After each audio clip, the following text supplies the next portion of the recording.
Brandon, appreciate the opportunity to connect today and always to talk with other fellow sellers and leaders about different topics and what's at the pulse of sales today. And so I know that you've got a lot of experience in something that we have in common, which is really building out territories, spending time in where there's a lot of greenfield, a lot of white space.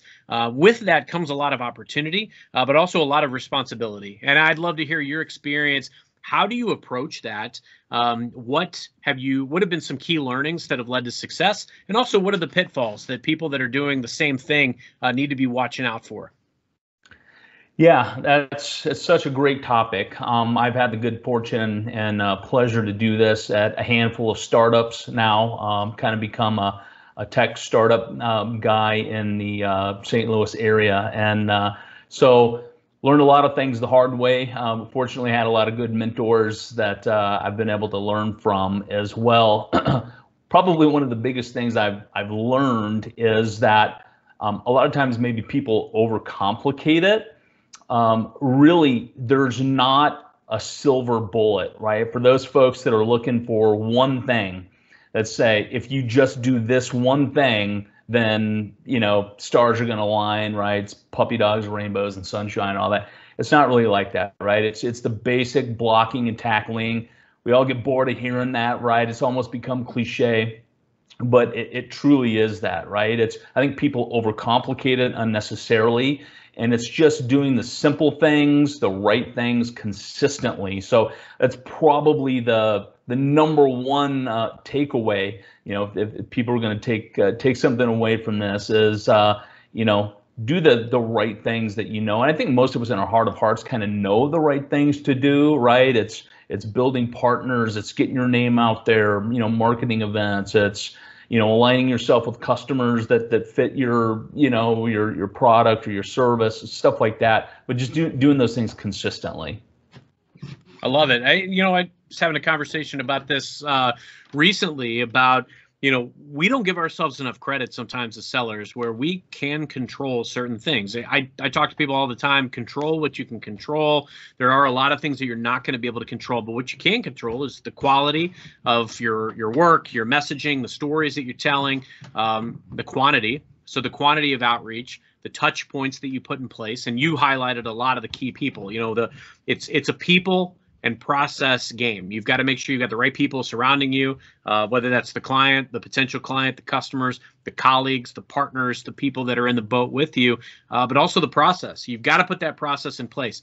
I loved what you said about the overcomplication, but it's that third element is consistency, which you highlighted. You've got to have consistent execution of process in order to have consistent results. And where you don't get consistent results is when something is missing from one of those elements. So I couldn't agree more. And I think it's key to point out, which you did, that the process is going to evolve over time. I mean, you're ultimately you've got to build the framework of your go-to-market strategy. You've got to build the foundation. You've got to have, these are the maybe the sales plays that I want to run. These are the people that I'm going to run them with. And when I've been in situations very similarly in the past, whether I've had a brand name behind me or no brand name behind me whatsoever, it's all been about, it's a contact sport. I need to reach out to folks with an intended, targeted message, do enough research so that specifically if I'm running a certain type of play, that I can get to the meeting. Keep in mind, up front, you're really just trying to sell the meeting, and you're trying to bring some value, perhaps around where you think you might be able to help that individual, that person, especially if you're working in the startup game. Where can you bring people to the table? It's a high contact sport up front. And then from there, when you get a live body, you get that meeting, bring everything you can to that session, and obviously work with the goal in mind of continuing the dialogue. But you've got to maintain touch points over time. And I think that's where at any point in that process, you can have people, you can have fallout. You can have, if I get some responses, but I'm not gravitating toward those responsive, warm leads, you're going to have fallout. If I'm having a good first meeting, or if I'm not prepared for my first meeting, you're going to have some fallout there too. And then if we fail to consistently stay top of mind with people over time, we're also going to fail to bring them into the mix. Build a community around what you're trying to do, whether that's events, newsletters. We've done some like technical demo webinars before that have worked wonders for just getting people to the table and then maybe scheduling some follow-up conversations. So I think that's great. What would you say? So as you're kind of going into some of these markets, you've got a lot of experience. What have been some pitfalls? Like what was maybe I guess a losing situation, maybe something that didn't pan out the way that you saw fit previously, but you applied it differently. You went after it a different way the next time you had that experience to build out a territory. What have been some key learnings that you've made along the way? That's a great question. One of the things that I learned probably the hard way from my first startup experience is, you really have to be picky about who you partner with. And we heard this unfortunately on the backside, on the wrong end of this from partners.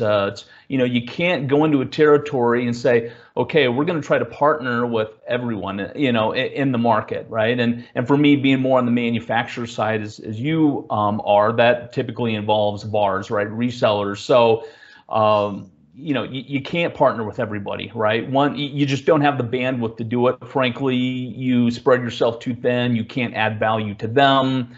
And frankly, they're not a good fit, right? And that's one of the biggest challenges I've seen folks new to the startup game make, right? Some of those mistakes is they try to spread themselves too thin. But what you really need to start with is, okay, let's identify who is our target customer, right? Who is it that we're going after, right? You need to really identify that sweet spot of customer.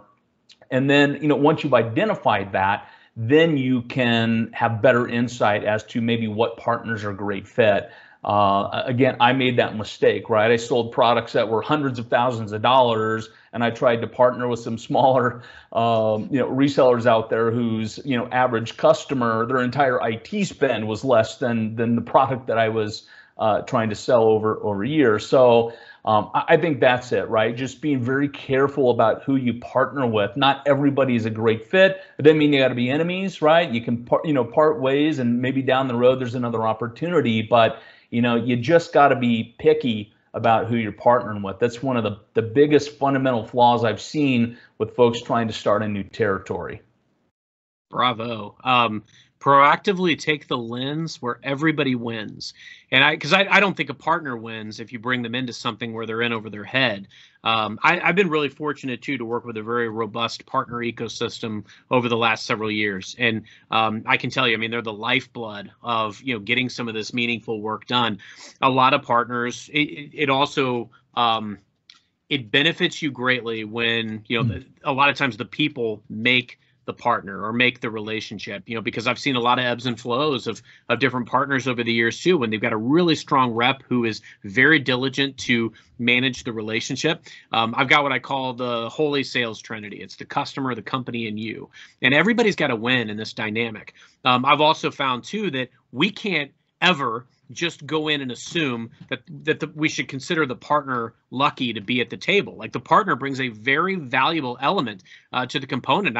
I coach people on this, and I've tried to abide by this as well, that when I'm trying to engage with a partner, I'm very proactively trying to look for, how do I get them a win? What looks like success to them? What are their priorities?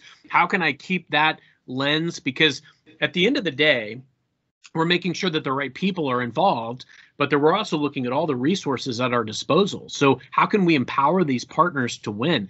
Very often too, Brandon, they've got relationships that I don't have, and vice versa. So where do we collaborate? Where do we create some synergies? And like you said, sometimes we have to part as friends. Sometimes it's not in that sweet spot, like you said, but that doesn't mean that we don't keep an open dialogue about it, and we don't build trust and transparency so that when we do need each other on the next project, we're there. So I think, just to your point, be very mindful of those relationships, be upfront, be transparent about these things, look for ways where everybody wins and where you can empower the partners and the customers, frankly, that you're working with. Because if you look to ensure that everybody else wins and you understand their motivating factors, as a natural byproduct, you win. You do have to look out for your own interests, but at the end of the day, if you take care of and make sure that everybody in that equation wins, you will win. So I loved what you said there. That's phenomenal.